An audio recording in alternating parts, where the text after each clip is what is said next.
Today's Thursday, December 6th. It's really going to expose my uneducated mess of a mind that I have in sports. Man, you were shooting here, and you hit like here. Am I just a dumbass? Which, is very possible and actually might be a real thing. Your wrist position in neutral is actually not straight. Your wrist position in neutral is at a 15 to 20 degree incline. How close was your relationship with Campbell? He's personable. He's definitely a player's coach. It's weird that someone would break up with you when there's so much cake. Oh! Are you proposing childbirth microtransactions? All right. So let me tell you about the reproductive system. If the first thing that you notice during someone's orgasm is the smell, there's some questions that need to be asked. Untitled After Dark.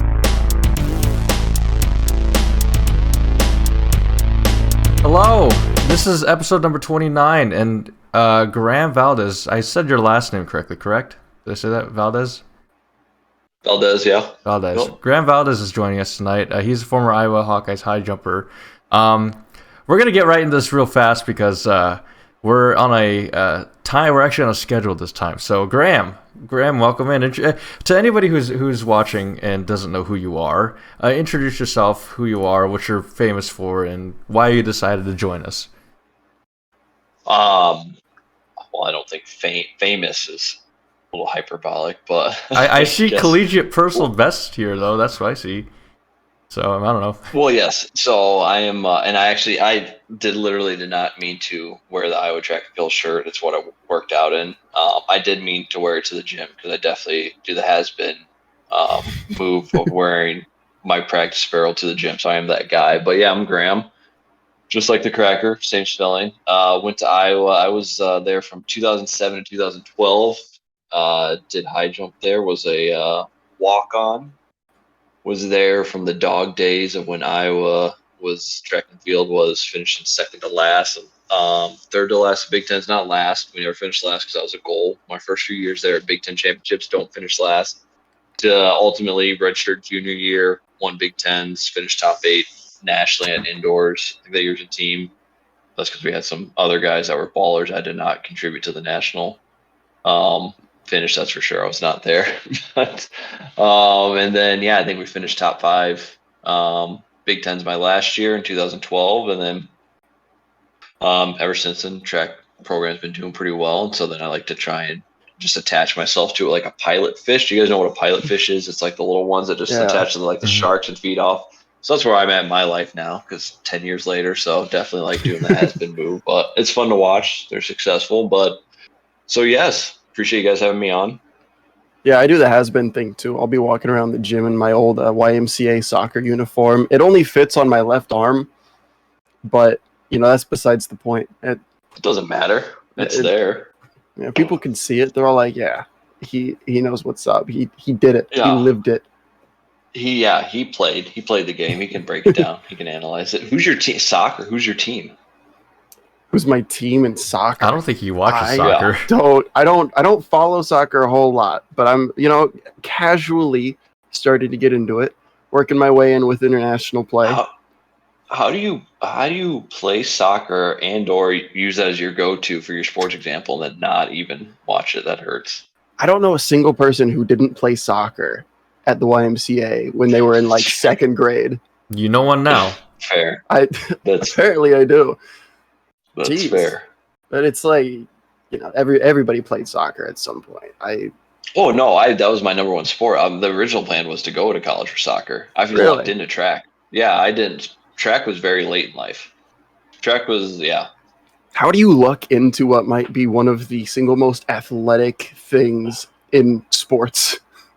Being gangly is one. Start off that. Be gangly. Be That's skinny. Fair. That's fair. So, which I have in spades. No, but I started soccer at 4. Was always naturally good at soccer. But I'm an August baby, so I was always young for my grade. And then I was a late bloomer puberty wise. So then not only that, just like a shorter, scrawnier, really scrawny, gingery kid. Because like when I had hair, it was red. So yeah, I started off with soccer and then got older, and then always did well. Well, then once we moved from Illinois to Iowa, moved from Moline, Illinois, Quad Cities. Shout out, what's up? And we moved to Iowa. That was right at 8th grade. I was supposed to start freshman year of high school. My mom wanted to hold me back because I was such a late bloomer. And they did the same thing for my grandfather, who's a big sports kind of phenom. That's where the genetics come from. So they held me back. So then I did 8th grade 2 years in a row, but we were 4 hours from where I grew up. So no one knew me. And I was a new school. And then that was kind of the year, like, started going through, went from like 5'4", like 13-year-old 8th grader to then I was a 14-year-old 8th grader, went from like 5'4" to 5'10".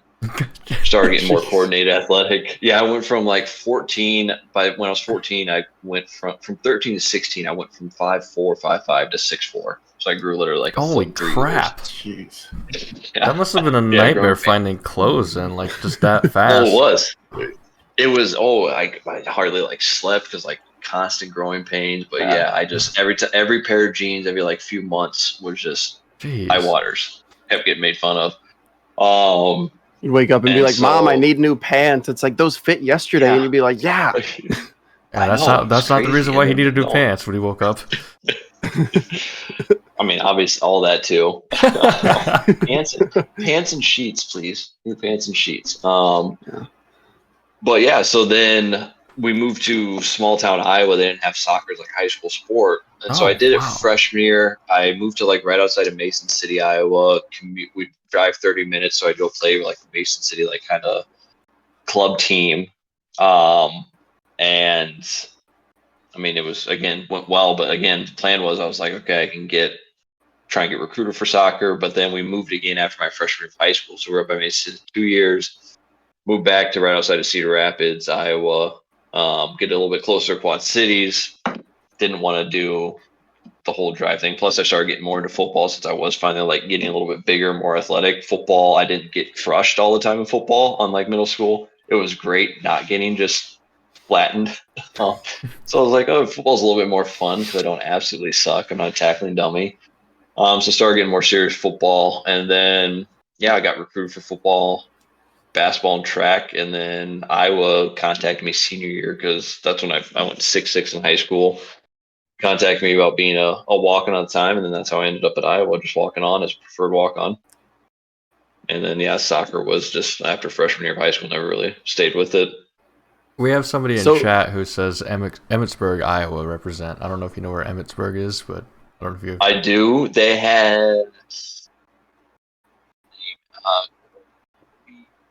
Bathke, maybe. I think it might have been a Cody Bethke or Bathke. Sick 400 runner when I was in high school. I think he was just dropping like 48s. I'm pretty sure he was a state champ, but he was just dropping like 48 mids, lows in the open 4. Yeah, it was just. It was fantastic. I think I could be wrong though, but yes, Williamsburg had a sick 400 runner. So in Iowa, is soccer a fall sport? Soccer is no, it's a spring sport. Men's soccer is a spring sport in Iowa, if I remember correctly. It is. It is a spring sport, and so the club team I was on, because I didn't play any with school teams, so I was playing with club teams. So that was a problem when I was in Mason City. So we were doing the fall. And then when we moved to outside, I went to Central City High School. When we moved, they had the club sports going on, but they were like 35, 40 minutes away to join like a school team. And it was a whole process, and it was just didn't go through with it. But yeah, the club stuff I think was in the fall. But yeah, school stuff was in the spring. And we just didn't want to deal. I think the closest school that had. Go ahead, sorry. Well, I was just gonna say, I think when we moved, the closest school that had soccer was Lindmar. Oh yeah, I've heard of Lindmar. Oh, my girlfriend went there. Nice. Yeah, there you go. Yeah. So did another Iowa athlete, one that is very famous. All right, here it goes. Many reasons. I'm waiting for Finn texted me earlier in the week, said we were having Graham Valdes on the stream, and he said that he's former Iowa Hawkeyes high jumper, and he was telling me, we need a topic. I'm like, we could talk about the Olympics, we could talk about track and field. I said, you can talk about your favorite person, Jordan Bohannon, and here it comes. I was just waiting for it. Every time an Iowa person comes on, Jordan Bohannon has to become the words Bohannon or the I was just in my computer engineering class, so I was calling it pointer, but I can't call it a pointer here. A reference, any reference or any similarities to avoid name dropping, but clearly saying who he's talking about is going to come out. That's Finn's shtick here. I guess what is it? And I'm moving because I hear my little fat dachshund whining. I don't know. He's old, so. Are we going to see a dog cam? Dog cam going to show up? No, we will not, but I'm just checking to see if he's whining because I'm downstairs. Or he has to be, I don't know if he has to go outside. But no, I love live shows. Jordan. I love bringing up Jordan Bohannon. It's well, yeah. I guess was there a question to that, or were you just bringing reference to Linmar. Just reference to Linmar, okay. And then I was all like, "Oh yeah, we can talk about him." Well, I mean, he's a lot more well-known Iowa athlete, that's for sure. But I will say an ill thing: one, it's a brotherhood, obviously, a fraternity. Two, he has no idea who I am, so my opinion doesn't matter. But no, I went to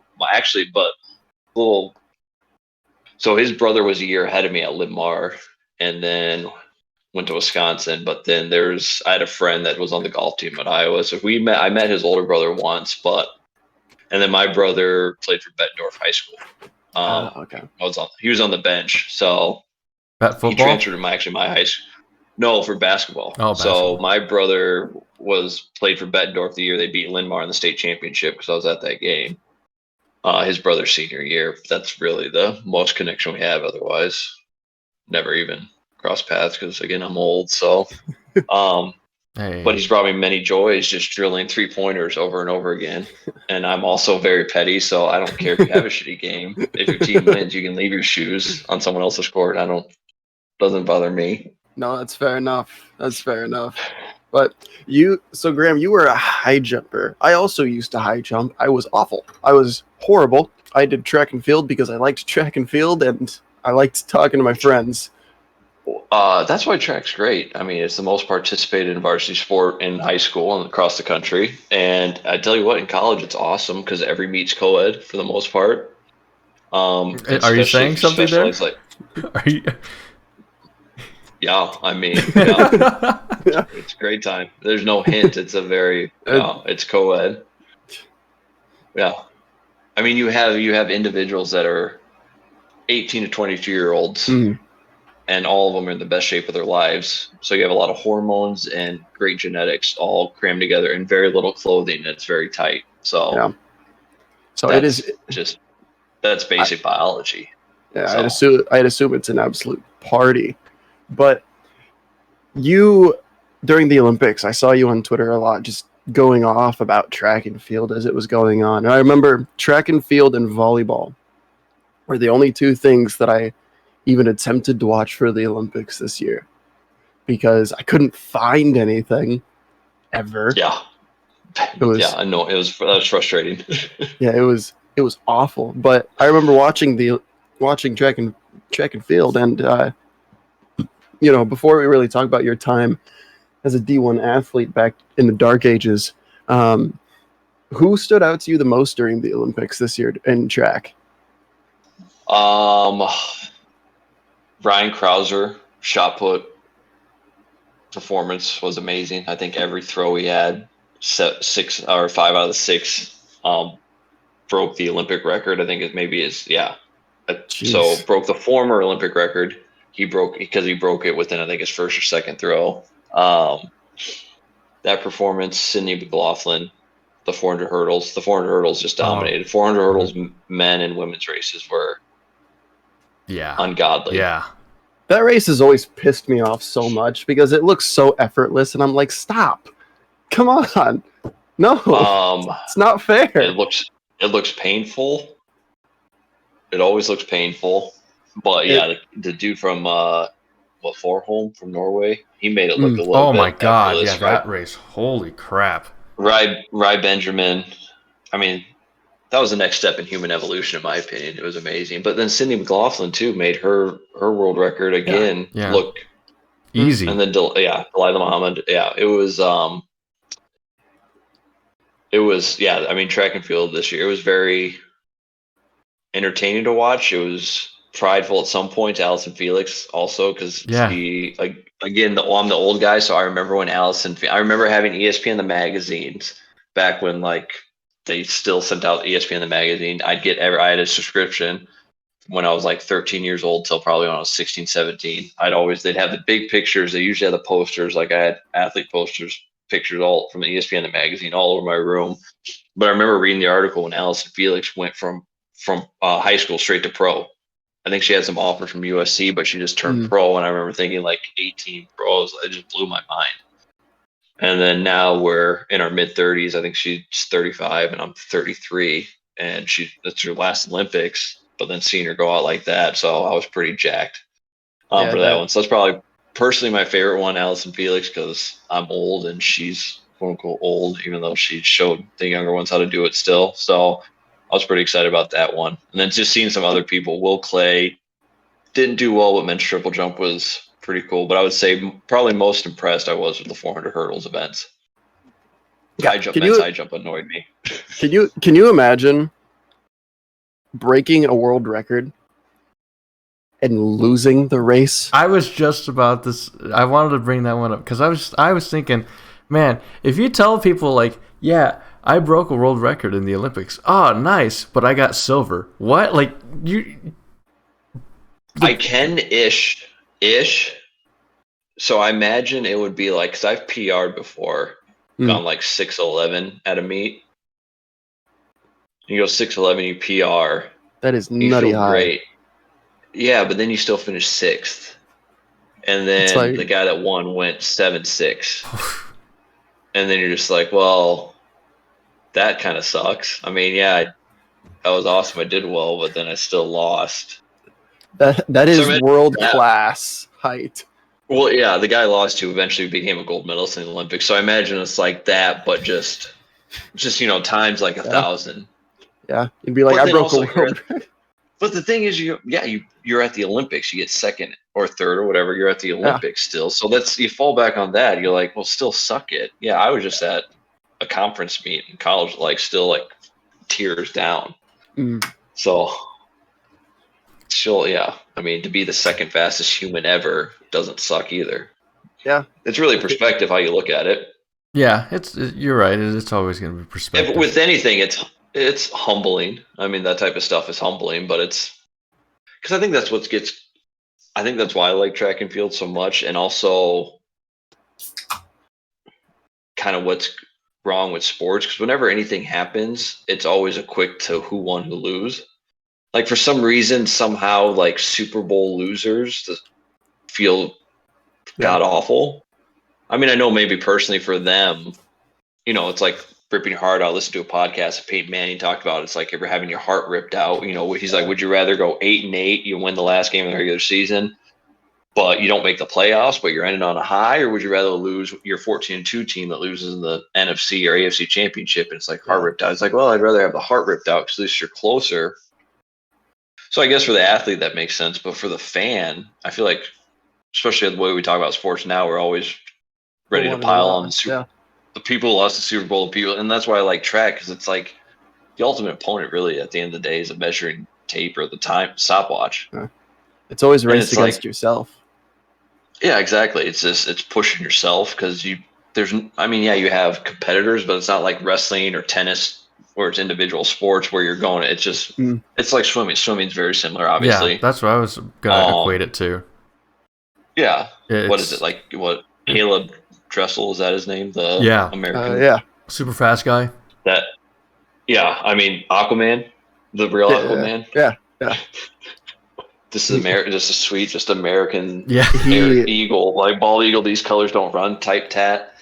I I watched him and I was like, I'm proud to be an American. Hell yes. What did you see? It's like he did the wingspan and just lats. He literally had Yeah. fins. He looked like a stingray. I'm like, oh, okay, that's why you're genetically just built to just glide through water. Like your lats are lats. Dude, the feathering on his lats, I was like, holy shit. Is he like he would make Ronnie Coleman cry with that feathering. Do you guys know the name Connor Dwyer? Yeah, actually. So he was a gold medalist. He was on the relay team. I think he might have been on the last relay Phelps was on. So he graduated, he finished up at Florida, but he was a freshman at Iowa the same year I was freshman. Oh.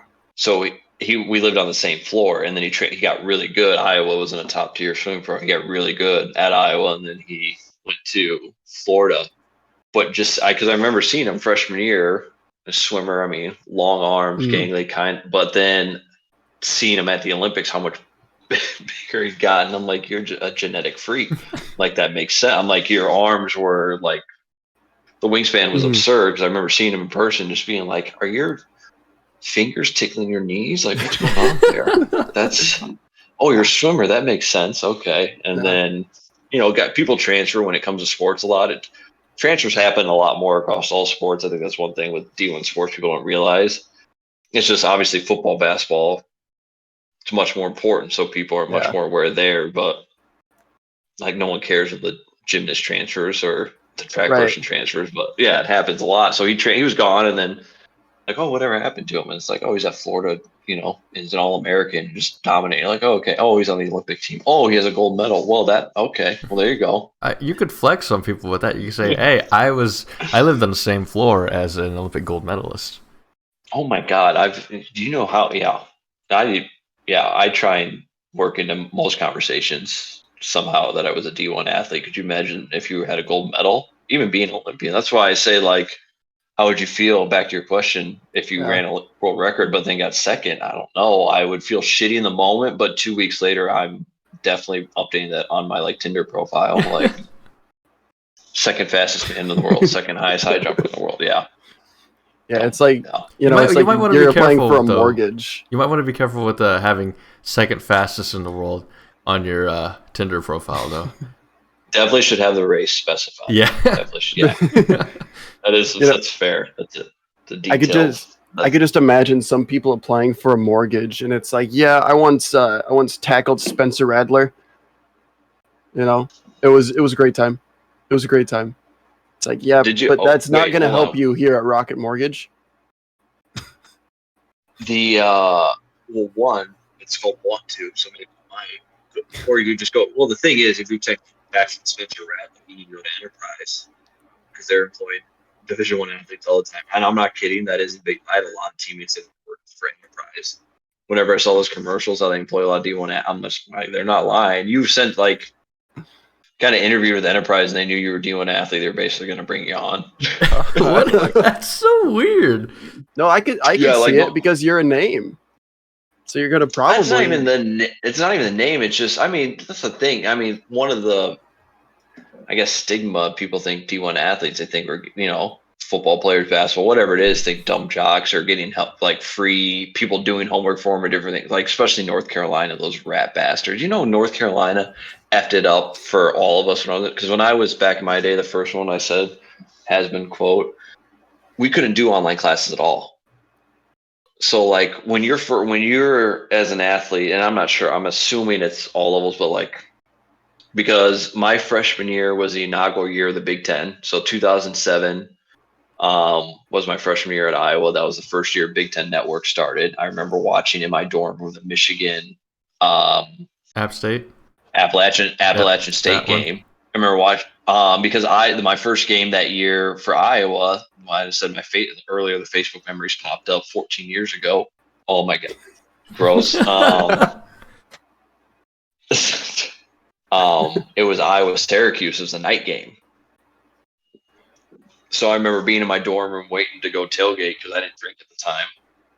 And so watching that game on Big Ten Network, I'm like, holy shit, Michigan just lost.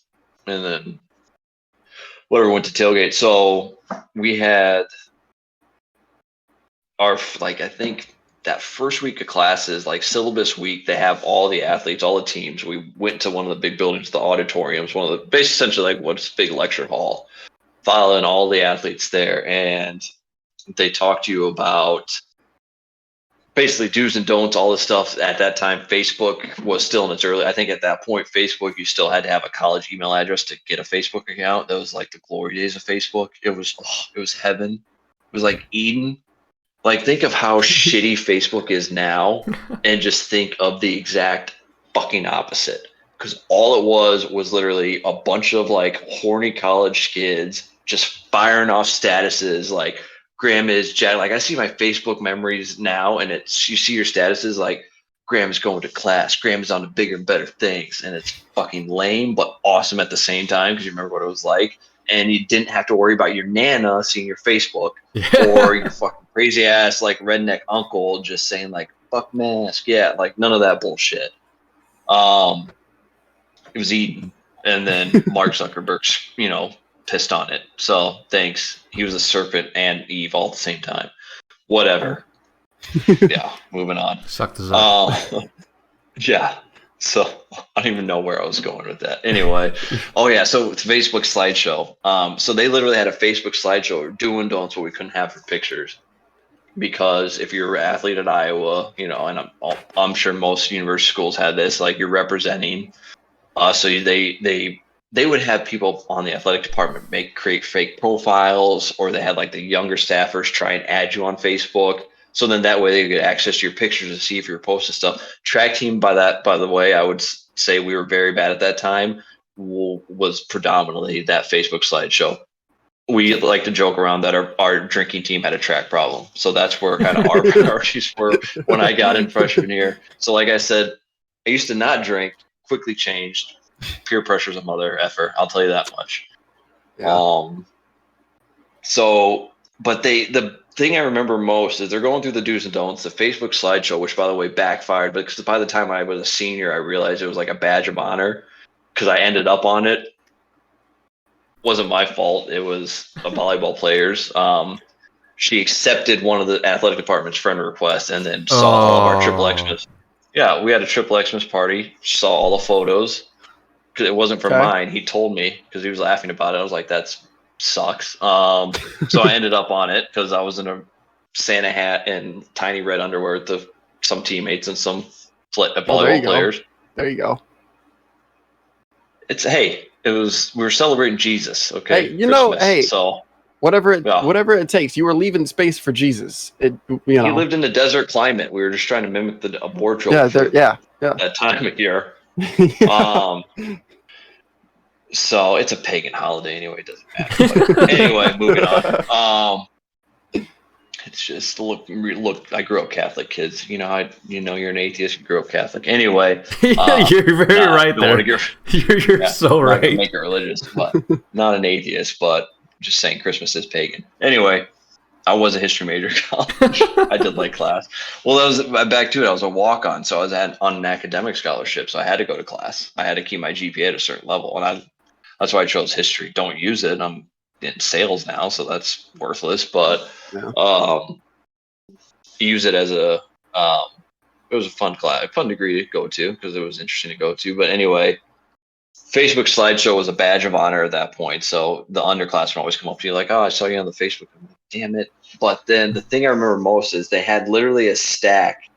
I don't know if everyone can see my hands. Just a stack of papers. And it was we went through the entire thing. Every page essentially was signing, and you were just signing your life away. And essentially it's because with Big Ten Network media rights deal, every sport's going to be on TV. So it was that you giving your permission to use your name, image, and likeness and not get paid for it. No, not recoup anything. It was you understanding you can't take certain benefits. It's you. I remember you had to write down your car. If you had a summer job, you had to write down the summer job, how much money you made, how much you got paid. So, and you're trying to think, you're like, I don't have my pay stubs right here. So, and technically, if you wrote too much of an amount or you were off and they wanted to be dicks about it and say, like, hey, I made 16 grand this summer and then really I made 18 grand, but I just didn't know. I mean, if they want to be NCAA want to be dicks about it, they could. audit it, they're not going to. They don't have the manpower, but it's just shit like that. And it's like, okay, if you got a car, then how'd you get this car? So it was just literally signing your life away. And and that was every year and it was literally 2.5, 3 hours out of your night that you're just sitting in this auditorium going through all these documents, signing. And the thing is the associate athletic director is reading it to you. There's a lot of people from the athletic department, or a lot of people there, and they're just making sure that you're going through, listening, signing it. You can't be on your phone, like you can't be fucking around. It's just you're going through this thing, and they're it does. Well, I mean, back in 07, all your friends that don't do all your friends that do? don't do sports, I had a flip phone. I had like one of the Verizon flip phones. Yeah. It's great. I miss flip phones. Dude, I had one of those up until 2017. Fancy. No Razor. I wasn't that fancy, but flip phones were great. I had an LG flip phone up until the summer of 2017. Nice. It's all I needed. It's all I needed in high school, man. You got to make calls. You got to make texts. That's it. Nope. Makes sense. But so that's the biggest thing I remember when it comes to just kind of like, God, I don't know. I was a small town Iowa kid, so my first time doing that, I was like, well, this seems intense. And then obviously as you get old, each year you get used to it. But it's just kind of an example of like little bullshit things that you don't really think about that you have to do so like as my friends that don't play sports are going and hanging out, but it doesn't, I mean, in college it's usually just drinking, but I don't know, going and doing whatever they wanted for the next 2 hours. Maybe it's study because it's during the week, it's syllabus week. I mean, let's be honest, no one's studying, but anyway, correct there. Just go and do whatever for 3 hours. Instead I'm going through this bullshit. Yeah. Dude, that feels like it would be the absolute pits, but at the same time, as somebody who, like the most recognition I ever got for sports was I accidentally made a 3-pointer in a varsity basketball game, and the crowd just went absolutely ballistic. I got a free package of. How do you accidentally make a 3-pointer? By the way, hold on, backtrack to that. Because I was a center. And I don't know if you know this, but below the NBA, if a center is shooting a 3-pointer, usually the team's going to be running the next morning. Fair enough. No, my parents are basketball coaches, so yes, I get it. They were both. My mom was the varsity women's coach. My stepdad was the varsity men's coach. He was my coach basketball. So I get it. I understand. Yeah, it was. I make it, and at that point, our coach was just like, "Look, if you ever get in and you get the ball, just shoot it. Like, we're going to be up enough that, like, it doesn't matter if you're chucking up 40 shots a game." So where'd you go to high school at Nebraska? I went to a small town called Beatrice, about 40 minutes south of Lincoln. So if you're small town Nebraska, but you're center, then you're probably 6'4", 6'5"? 6'4", yeah. Yeah, makes sense. That's what most centers are. Small town Midwestern basketball. They try to put me at 6, because I'm 6'5". They wanted me at center, but thankfully my stepdad was my coach at my sophomore year. I moved from really good high school freshman year, really good basketball team, to sophomore year, really terrible basketball team, like literally longest active losing streak in the nation, like 0-54. Wow. Damn. Yeah.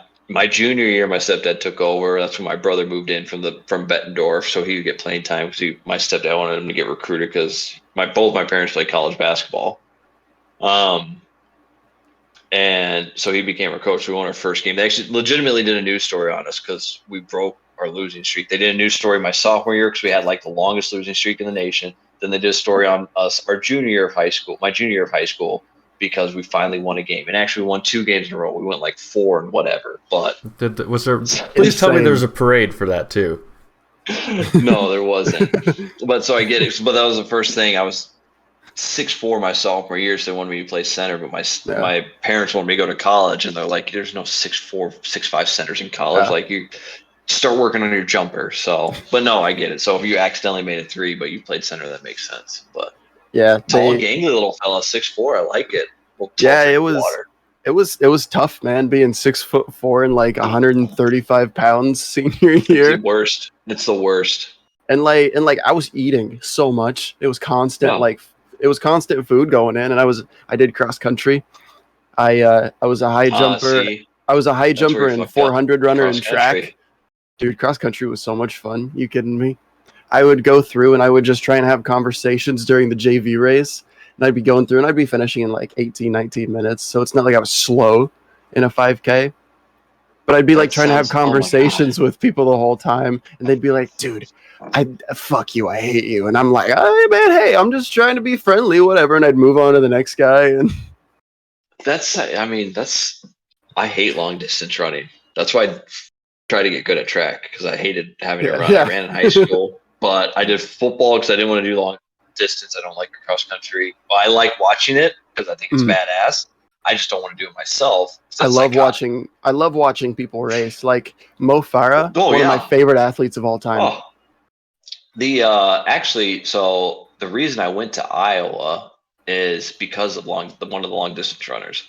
I never met the high jumpers on my visit. So I got they started recruiting me my senior year of high school. The field event coach happened to be in an indoor meet. It was basically like indoor state. It was Dickinson relays, not technically indoor state, but it's just a big meet. I finished second. I went like 6'4", and my PR at that time was like 6'4 3/4 that I jumped over the summer at a summer meet. And so he called me because he saw me jump 6'4", started lightly recruiting me. Definitely walk on status but I knew I obsessed because I grew up a diehard Iowa fan. Great great grandfather played there, but family's diehard Iowa fan, so I always wanted to go there and play a sport. I didn't care what sport it was. That makes sense though too. Iowa jersey. You were from the Quad Cities, jacked. So yeah. So, but we went to so got recruited later. Whatever was doing. What was it? I think 2 weeks.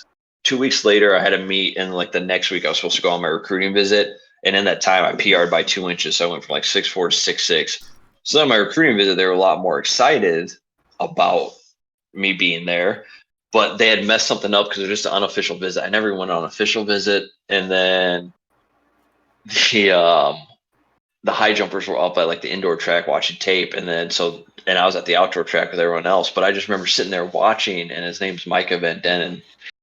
And all-American long-distance runner, did cross-country for Iowa, didn't run track until his third year at Iowa because of injuries. Oh. But I remember, he had so many injuries. They wrote an article. I think he might have been his sixth year senior. Jesus. I think it was a fifth year my freshman year, and then I think he had a 6 year of eligibility. They wrote an article, like the school newspaper, Daily Iowan. They wrote an article about all of his injuries, all of his surgeries. It was absurd.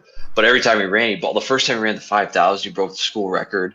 First time he ran the 10,000, he broke the school record. Coming back from Big Ten injury? champ. He was All-American. Yeah, he didn't run until his third year at Iowa because of all his injuries from cross country. He was cross country All-American, but then the first time he finally got to run was at Big Ten championships, broke the school record, won Big Ten. That's impressive. The story's absurd. But so my senior year of high school is 2007 season, and we were just me and my mom sitting there in the stands. Everyone's pretty much gone, and we were just waiting for one of the coaches to come grab us. I think it was the field events coach. He was finishing up with the throwers to come grab us to go on recruiting dinner. And so I'm just watching Micah work out, and he's just doing repeat 400s. And I lost count. I don't know. I lost count probably at 6 or 7. I don't know how many he did. He just kept going, and he kept hitting 56. And then I think the last one, he hit 54 seconds. And at that time, I ran the 400 in high school, and I was running 52s, and it was very hard, and it was awful. And he was dropping 54, just repeat 56 and on my mind. And then I remember he got done, he collapsed, he started throwing up, and his mouth was so dry because it was unseasonably hot in April in Iowa, and he was pulling the vomit out of his mouth. Ooh. And then I just remember thinking, if this guy's going that hard, it's just him down here. I'm I want to come to this fucking school. And because I was screw going D2, D3. I'm I want to be on this team. I want to, that feels like it'd be insane. You see that and you're if that's what they make, sign me up 100%. And then it was just more of if he's willing to go that hard out. Because at that time, again, because I just wanted to be good at sports. Because I went from a good high school basketball team, like I said, pretty good high school sports it was awful. We did terrible. And I come from a competitive family. There's between like aunts, cousins, everything on my mom's side of the family, there's I think 8 or 9 college athletes. And so we're pretty competitive family. The year we won Big Tens, my junior year, I also had a cousin that won Big Ten championships in baseball for Illinois. So we're at the next Thanksgiving with our Big Ten championship rings. So I come from a competitive family, an athletic family. So getting to Iowa, I wanted to be good at sports. I saw it as an opportunity. So seeing that is what made me want to go there. First few years, like I said, we sucked because I got distracted. And eventually we figured out the priorities thing. Yeah. Yeah, the drinking team finally decided to switch sports. Yeah, well, it was so my first few years there, my main thing there when I got to, I mean, obviously everyone's different with their own experience, but I was heavily like recruited D3. But the fact that Iowa Dream School even started recruiting, that's why I wanted to walk on. But the other thing is I didn't want to be a big fish, small pond. I'd rather be a small fish in a big pond and try. I'm like, if I'm going to lose, I'd rather lose to like the best of the best, which happened. So I got to experience it. Yeah, you lost to an Olympic gold medalist. I don't know how much bigger that gets. Doesn't hurt to say. Lost to a world champion too. Lost to two Olympic gold medals, 2 different ones. Wow. He was a silver medalist, but because of doping, they took the Ukrainians' gold medal away. So yeah, suck it. Yeah, 2 back to back. What's up? Yeah, back to back gold medals losses. Eric Kennard, Derek Truman, shout out. But yeah, so I just went at my first. Year and a half, 2 years, I was just like, don't get cut was just my main thing. Like, because our freshman year was the largest incoming class for the track team. They just said, we want you guys to be the ones that help change the culture and bring a Big Ten championship here. And so eventually we did, because my academic senior year, redshirt junior year is when we won Big Tens. And that was first time in 44 years. Okay. But you first get to college campus, and I guess that's kind of the first thing with, it being a Division I athlete that maybe people don't think of. It's definitely a mind F, that's for sure. I can see it's a mental. It's and we didn't even have social media. Like I said, Facebook at that time was and that was really the only social media platform. MySpace was in its dying days. There was no Twitter. There was no Instagram. Twitter at that point, I think, was like a year old. Yeah, it wasn't a thing. I remember this summer going into my freshman year of college. I remember being at a party in Oak Lawn, Chicago. I was up at a Dave Matthews Band concert. We went to my best friend in high school. His family, his mom's side of the family is from Oak Lawn, so we went up to Chicago. Went with his cousins to this party, and someone had an iPhone, like the first iPhone. And I remember and that was the first. I'm like, that is crazy. I'm like, how do you even answer? And they're like, oh, you slide it. So smartphones weren't even a thing. Mm-hmm. That's for sure. And I got to college, and we were going to parties or whatever. We'd go to the track parties. Well, my buddies, eventually they had all the athletes in the same dorm at Iowa. So we all were in Hillcrest. The only team that wasn't was baseball. Hillcrest. Separated from us. Hillcrest. Yeah. So we were in the crest of the hill, which was great, which is my favorite because you'd be in the cafeteria. It's all windows, overlooking the Iowa River. Yeah, I think it's Hillcrest still. Footprints. I think Hillcrest has the reputation of being the nice dorm, the one that everybody wants to go to. If I remember correctly. It was. They built brand new ones. That's for sure. It still is. I got buddies over at Iowa. I've toured those new ones. I don't know, man. I wasn't a huge fan, to be honest. Hillcrest had the cafeteria. It was great. So, and then, I don't know. I like the setup. It was nice. It was nice enough. It was a fun dorm, but they cattled all the athletes there. That's for sure. You become friends with there's some football guys that eventually went pro or whatever that were big recruits there that you become friends with. And so some of my buddies that were on the team, it's our freshman year, and we'd be walking to parties, different things, and we'd be walking past downtown, or we even just be maybe out downtown, not even like out drinking, just out going to get food or whatever. And they would just get stopped by random middle-aged men and be like, oh, they're like, oh, you're so-and-so, and they drop their name. And like one of my buddies, he was redshirting. He was like the third string quarterback. He was a big time recruit. He ended up getting switched to receiver and going pro in that. But they said his first and last name or whatever. And like, because we were walking to I think we were walking to a house party, working to get food. A couple of guys, 40s, 50s saw us and then stopped him and said, "You're so-and-so." And dropped a bunch of high school stats. And then we were walking away. I'm like, "Do you know those guys?" And he's like, "I've never met them in my life." And so that was my first of like, holy shit. So I can't even imagine now with Twitter and all that stuff, just the access of how much of a mental mind F. Like, just I see dropping high school stats. Good God, that is dedication. That makes me feel creeped out though. Like if it was very creepy. That is, I'm like that. That was the react. They were like, it wasn't flattery. I'll tell you that much. I said, like when I asked him, I was like, "Do you know?" He's like, "Never met that person in my life." And I'm like, "That's weird." And I remember making the joke one time because I happened to a few other ones, and I remember someone recognized me from high school track, like because I never got recognized. That's for sure. Definitely not by middle age man. Someone recognized me from high school track. I think it was some random kid at a party that maybe I competed with at like state or Drake. But I made the joke of like, "Oh hey, like play this on the football team." Like, "Oh, I have groupies too." It's obviously a joke, but that was just like.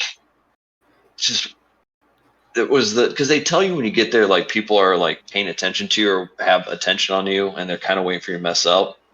And when you see like the attention that football, basketball players get, and little things like that, you're like, that's effing wild, and it's kind of creepy. So then that's why, like during the Olympics, I guess going back to it with the whole Simone Biles thing, it makes sense.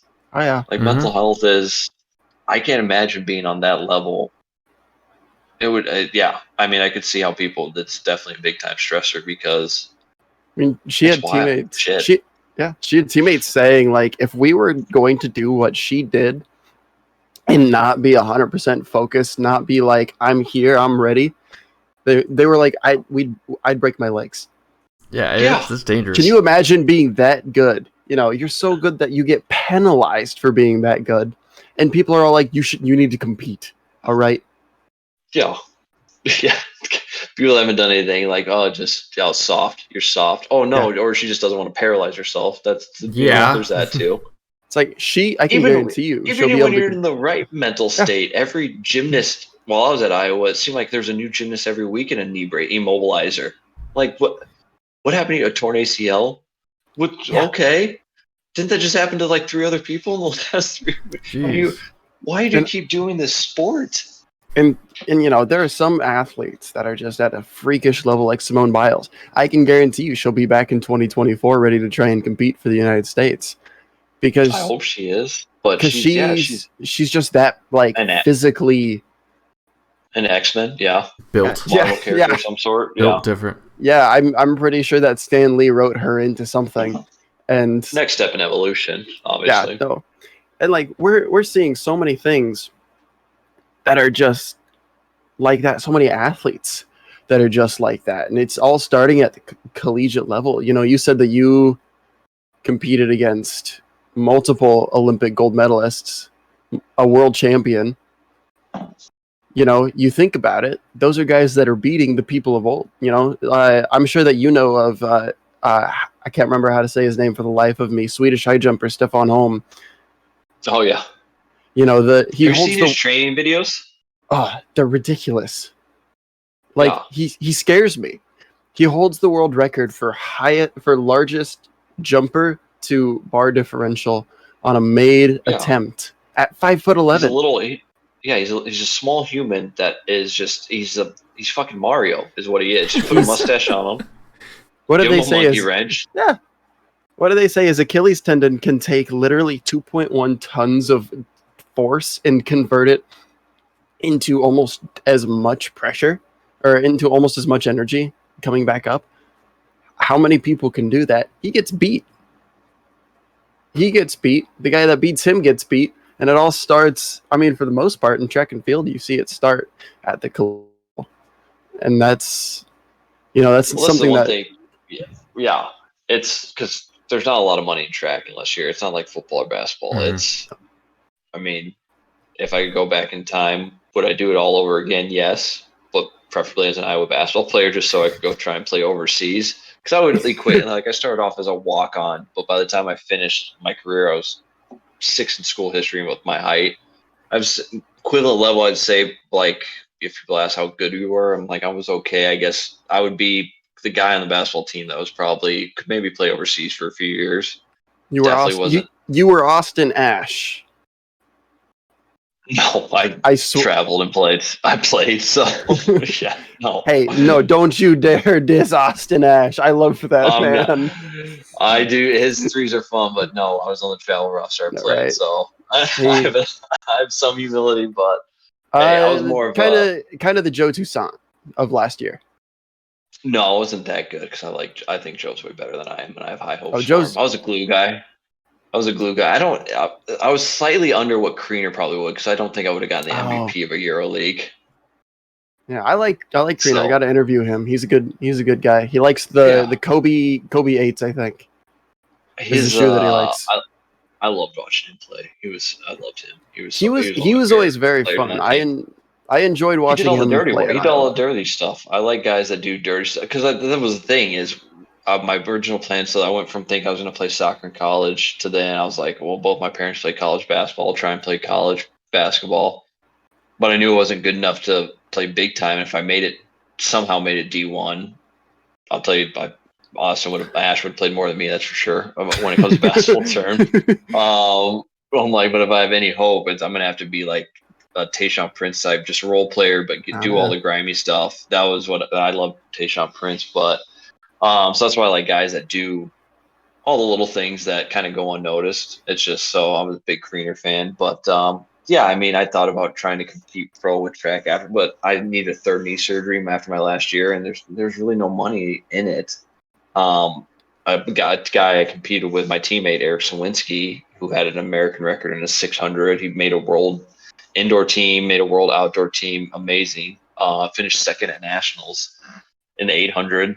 Been competing professionally since we've been done with college, but it took him. He was managing a shoe store before he signed a deal with Nike, and he was working a full-time job and training on the side, and he was significantly better than I was.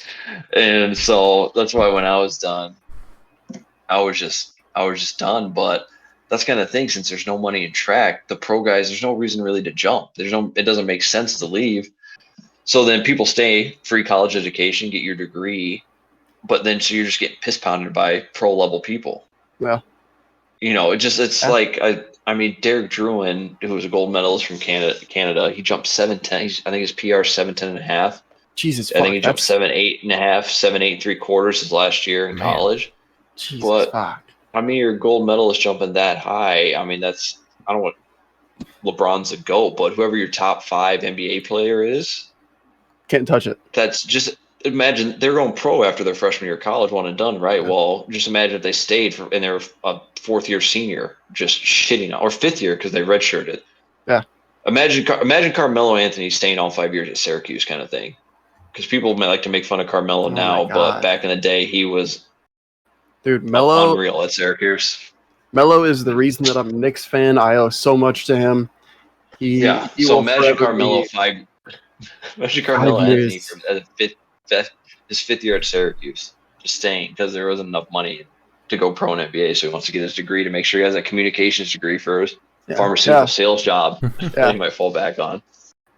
God, I can't imagine that. I'm glad you actually brought that up, Graham, because we've had student athletes on here before. Like we've had Keith Duncan on here before, and he talked about the mental side of athletics, which I was always like fascinated about, because me being not very well known, I don't think I would be able to handle the pressure of being a student athlete and having people come up to me and just telling you your stats. And like, if say for example football, like being out and about and the Monday afterwards and just people shitting on you, like, oh, you suck, you played a terrible game, or like they have all that, and so you talked about that, and that was really interesting for me to hear about.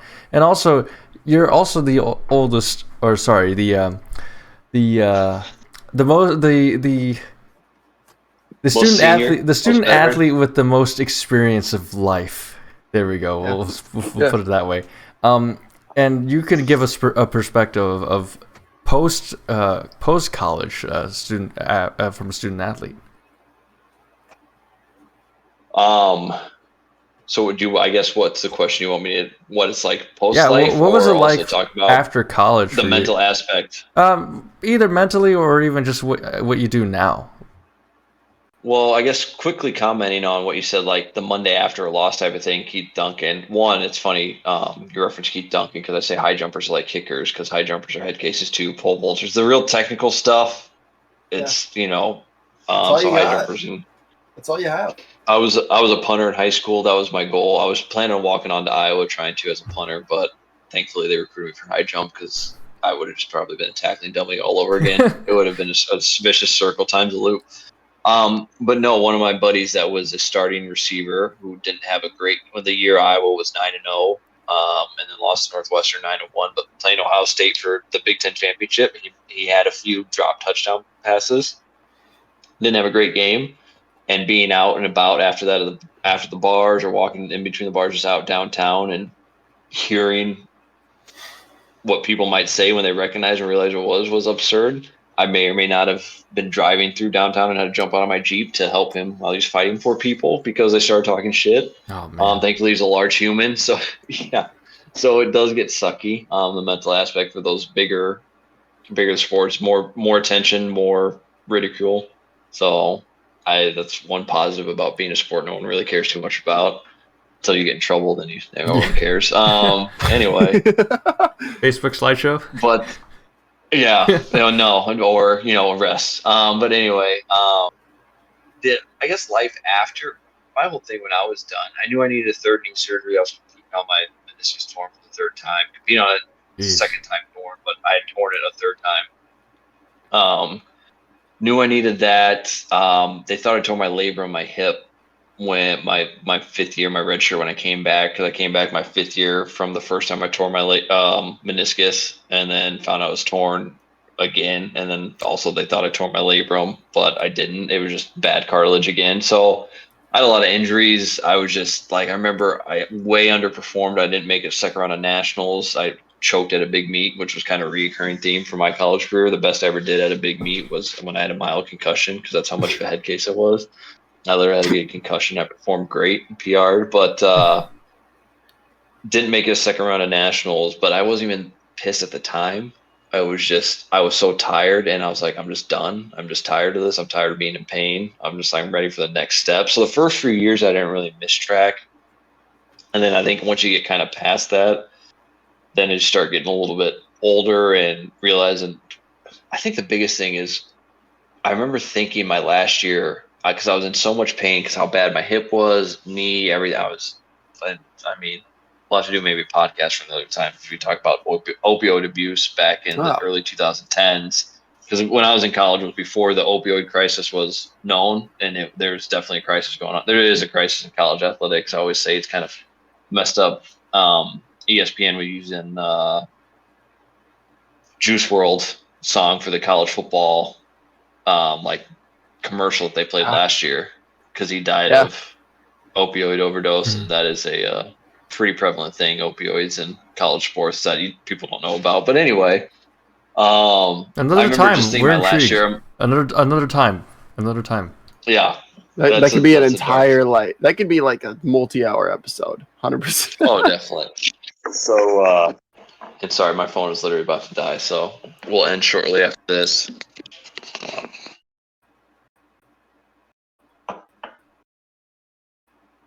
Can you hear me still? You got those Raycons? Yep.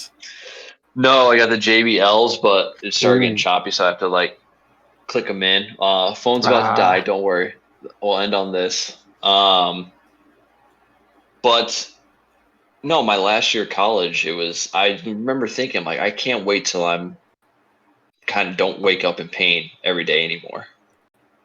And then a few years after, once you realize, I'm still going to be waking up in pain. I'm going to be older and way less athletic and in shape. And then you're like, shit, well, I kind of wish I would have went harder at the sport wise, or I kind of miss it.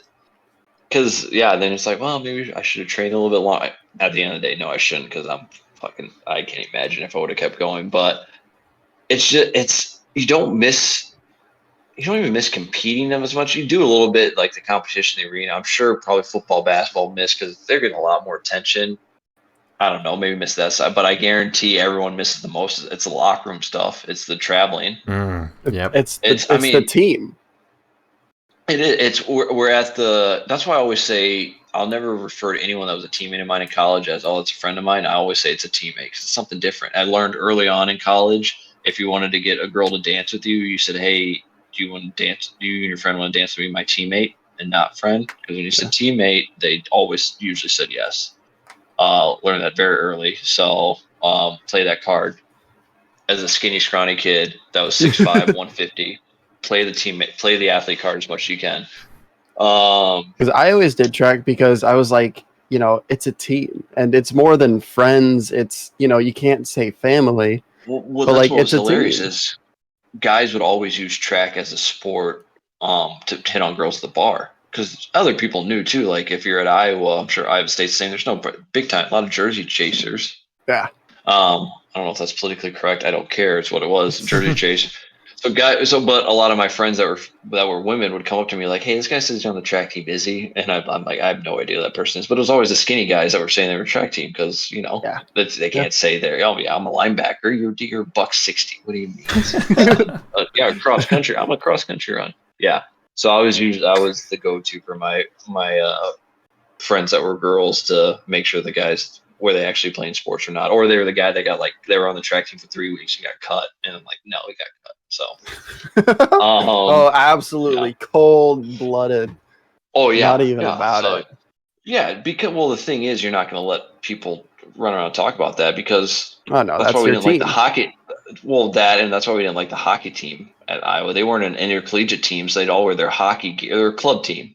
Yeah, and people wanted to be an intercollegiate team, but they wear their hockey gear to the bars, and it's like, fucking. If anytime anyone wore their Letterman jacket to the bars, I did one time because I wasn't planning on going to the bars, and I went to go get a girl, and I had one of my teammates saw me. He was out, and I was and he goes, "You're that guy right now? Seriously, you're that guy?" And I'm just like, I'm not even drinking. I just came to pick someone up. But yeah, it's just you don't wear your team apparel out to drink. I mean, you represent it with pride. Yeah, Mm-hmm. You have a little bit of respect. It's kind of like fraternities don't let you wear letters when you go drink. Yeah. Which fraternities are a whole other thing. Yeah, it's like, they're not cool in Iowa. They weren't cool when I was there. They're definitely not cool now. Seem to have gotten real rapey. Anyway, yeah, so that's the big thing is you miss the team camaraderie and just, being on the bus and you're driving 10 hours, so you're playing spades or euchre. I don't know. Love playing spades with teammates because it got so heated in the best way. Yeah, or we had a 16-hour layover in the Dallas-Fort Worth. We were on the first round of National Eugene, Oregon. We had a 16-hour layover in Dallas-Fort Worth, so we're all laying on cots, hanging out. It's just we'd sit in the locker room for 4 hours talking about music. But that's what I miss most because the thing is you understand that locker room stuff you're never going to have again. I mean, we're trying to because I'm at the 10-year mark from the last year I competed at Iowa, and we're all trying to get reunions together. And most of those guys I legitimately haven't seen in a decade, and it doesn't feel like it. It feels like it was yesterday. Mm. And it's just life comes at you quick, and I think that's the biggest thing as an athlete. You get over the not competing because honestly you get sore. So you think all I think about now is popping Achilles and ACLs. Like I've played pickup here and there for the last few years. Like I'll maybe go play some basketball, but not like I used to because I don't go above the rim. But I have more apprehension with athletic endeavors. Yeah, I don't want to pop my Achilles. That's what happens when you get old. You don't understand? You guys are in your early 20s. You bounce back. As soon as you hit that 30 plateau and it's just a little extra tight, you're like, no, thanks. But hey, man, I used to be a catcher. I know exactly what it's like. I'll wake up in the morning, hop off my bed, and I just hear pop, pop, pop, pop, pop, and I'm like, that was all one knee. Yeah, it's yeah. I mean, my last year at Iowa, I lived with all football guys, and we joked around with the old folks' home. But that's also, again, like I said, I'll do the other podcast weeks. Everyone had tranquilizers and opioids because there's 7 of us, and everyone had a surgery within the year. Yeah. But you miss the camaraderie being in the locker room, sitting in the locker room for 2-3 hours after practice with ice bags on, talking about music, sports, whatever, just life. I don't know. So that's probably what miss most, because you don't ever get that again. That's for sure. Yeah, I feel that 100%. Going from high school's probably not too terribly different than the collegiate level. At the collegiate level, you're just a little more exposed to different things, Well, so you got a little more to talk about. I mean, it's all the same. I mean, your high school friends that you look back on that you probably miss from that you haven't talked to and whatever, because they went to a different school. Life happens, whatever it is all the same. The only thing I think collegiate wise is you get a stronger bond because it's just more time dedicated to it. So you develop that bond, one, because you're around each other more, but then it's not even, and again, I'm coming from a track side. I'm sure too, you're insulating yourself from the scrutiny of fans and all that shit when you're the big time sports like football, basketball, whatnot. But the biggest thing is just the time, because that's what a lot of people don't understand is how much. If you honestly, no, We gotta cut it short. Oh, there it is. Oh no! There it is. His phone. His phone has died. His phone has died. Folks. But I think with that, it is time to end this week's episode of Untitled Underqualified.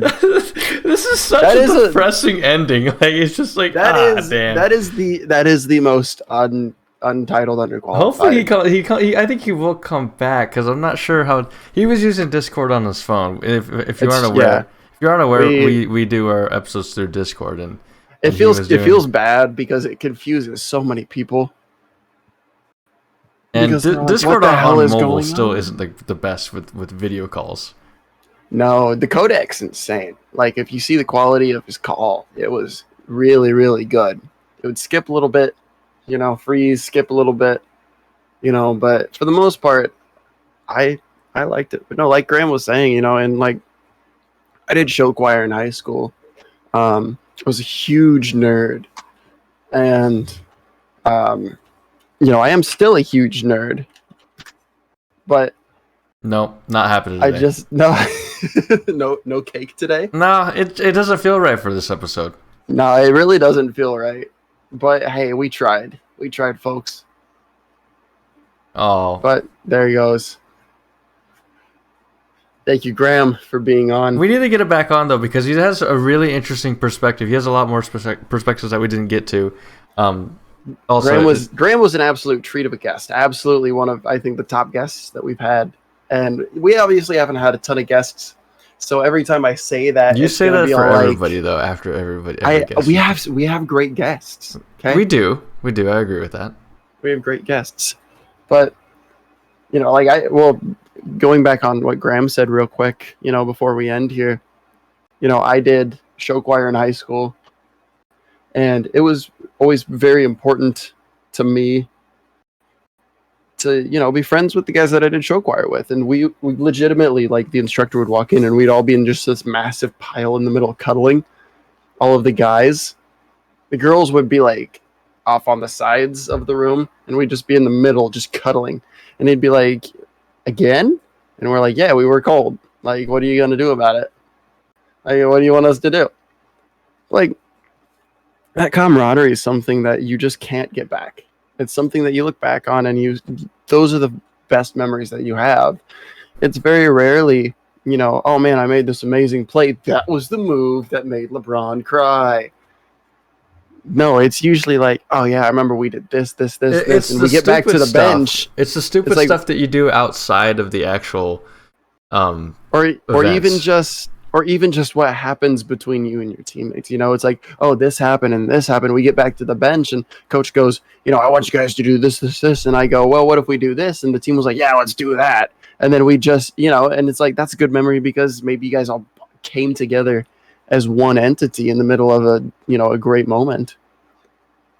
But, that's the kind of thing you can't get back. And it was amazing hearing from Graham tonight, his perspective on what it was like to be an athlete at what is the highest level of amateur sports, aside from the Olympics.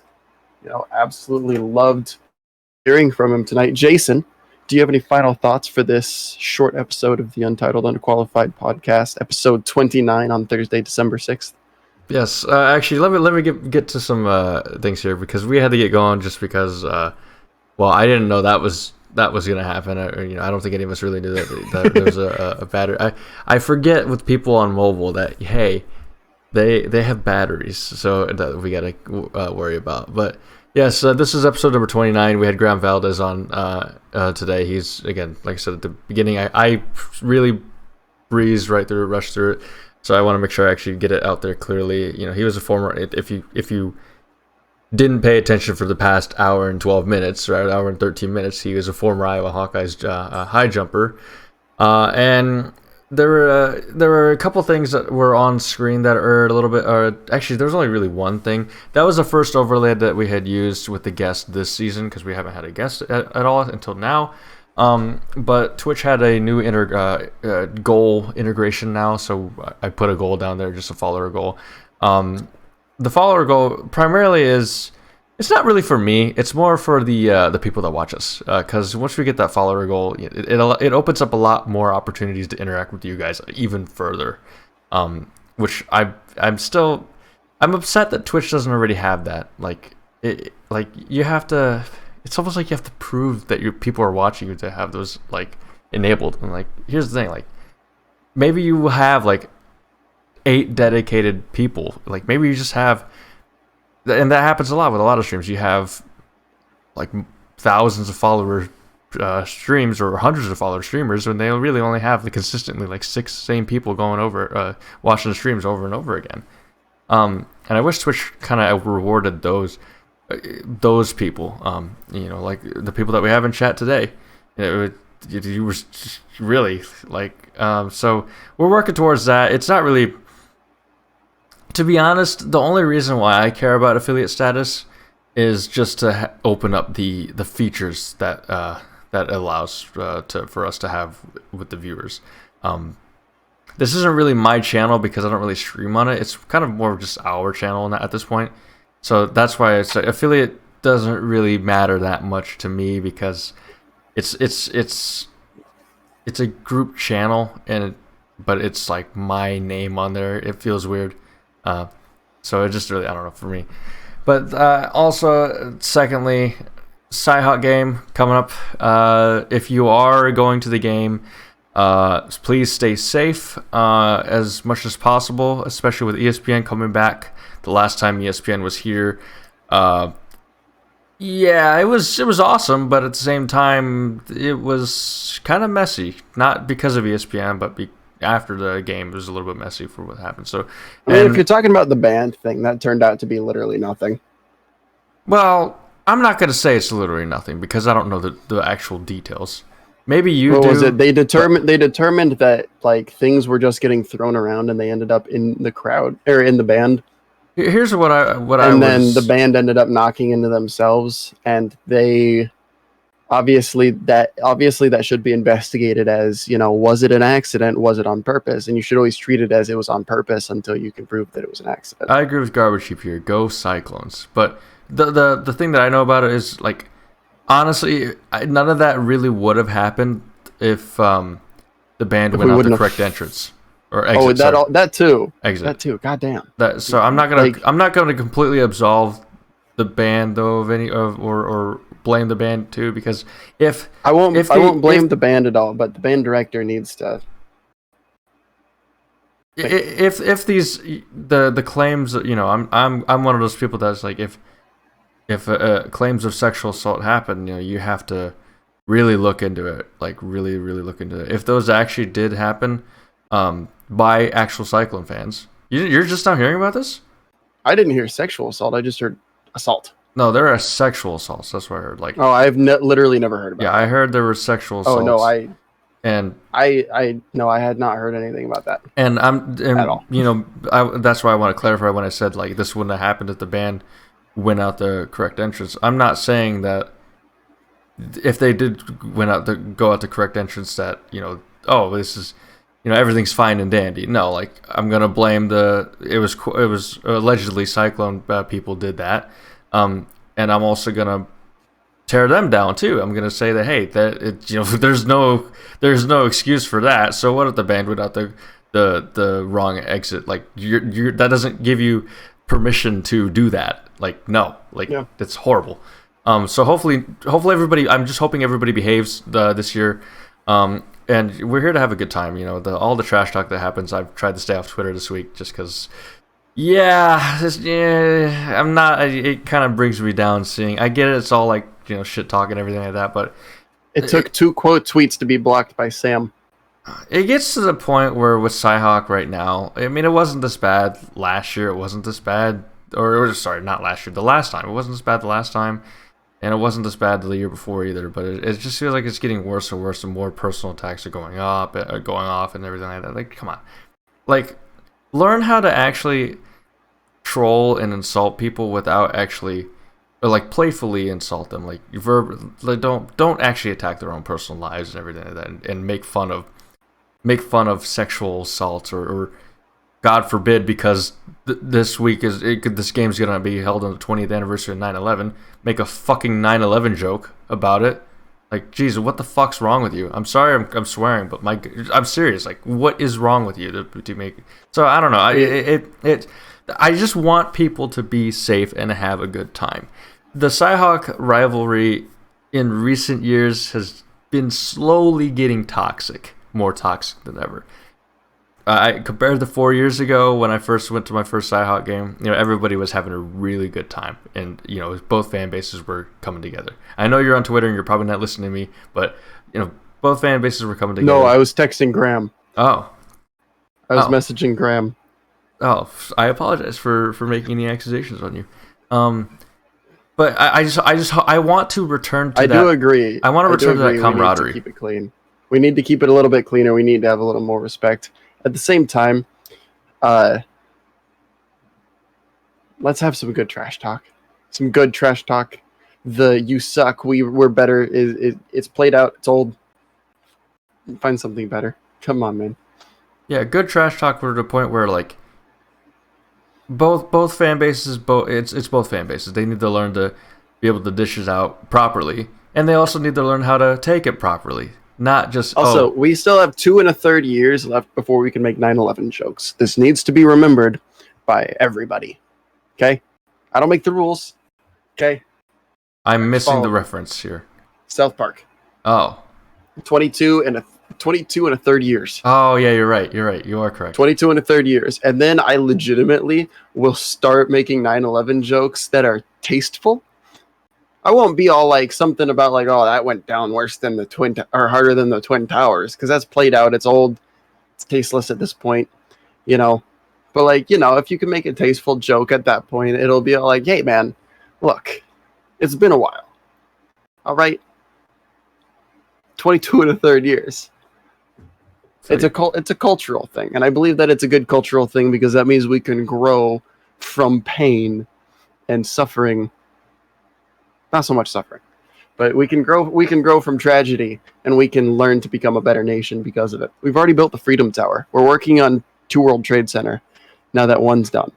We're going to build up the entire complex again, and it's going to be amazing. It's going to be beautiful, but we still got to wait a little bit. If you haven't been there, I got really lucky when I went to New York. They were offering free admission, but then again, at the time, the Freedom Tower wasn't complete yet. They were putting it was closed when I went. They were putting the glass up. They were in the process of putting the glass on the tower, and there was the actual what's that like basement area of the museum? There's like a basement area where they hold a lot of 9/11 memorabilia, beams and everything. No, I know what you're talking about. That wasn't even complete yet when I went there, but still, it was a free. The museum is sick. Yeah, I got there. We just got lucky. They were offering free admission. We went there, and even in its incomplete state, it was. I don't have any words for it. I just go. Just if you have a chance, it's well worth seeing. It's amazing to. It's amazing to see what they've done with the complex, but it's also surreal to see actual artifacts from that horrible day. To see the waterfalls, to see a pile of rubble, to see the beams, to see. Sorry, my girlfriend's in chat right now, and she's trying to get me to show my cake. But we've had this actually serious episode today, so we're not showing cake. Yeah. Hate to see it. Next week we'll be back to making shitty jokes and me interrupting Jason every fourth sentence. Third, if we're having a really good time. Oh. But no, and like I'm somebody who absolutely loves New York. I adore the city of New York, and it's a city that like genuinely you look at it and you're like, this. I owe you extra cake next week. All right, we promise. All right, okay.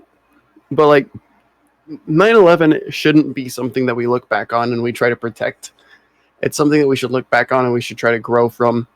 Something that we should try to better ourselves as a country from. Something that we should, look back on and be like, that was a turning point in our history. Not, oh man, that was a horrible, horrible moment. Because in reality, it shouldn't end up a horrible, horrible moment in history. It should end up a moment that allows us to grow, to be so much more than we were beforehand. And that's with anything like that. That's with anything. The derecho that happened last summer. Hurricane Katrina. New Orleans has grown so much since then. And, Hurricane Ida just coming in and destroying Louisiana again. They can't catch a break. Luckily, New Orleans is not nearly as bad this time. Because it hit as a Category 4 and then immediately dropped down to a tropical storm. That's okay.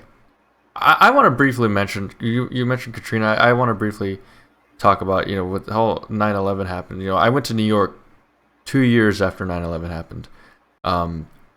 At that point, I was too young to really understand what had happened. Like, I didn't, when I went to New York, I believe I was like 4 years old. 5 years old. I hadn't even started kindergarten yet.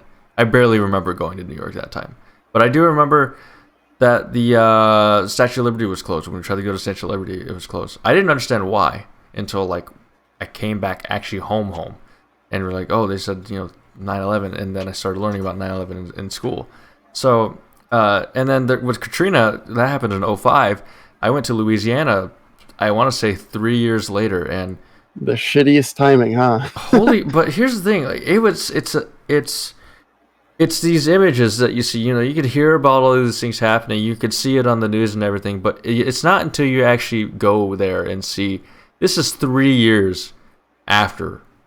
This is 3 years after Katrina, and you can see Louisiana and specifically New Orleans still rebuilding. There are houses, there's debris from houses that still hadn't been cleaned up 3 years later.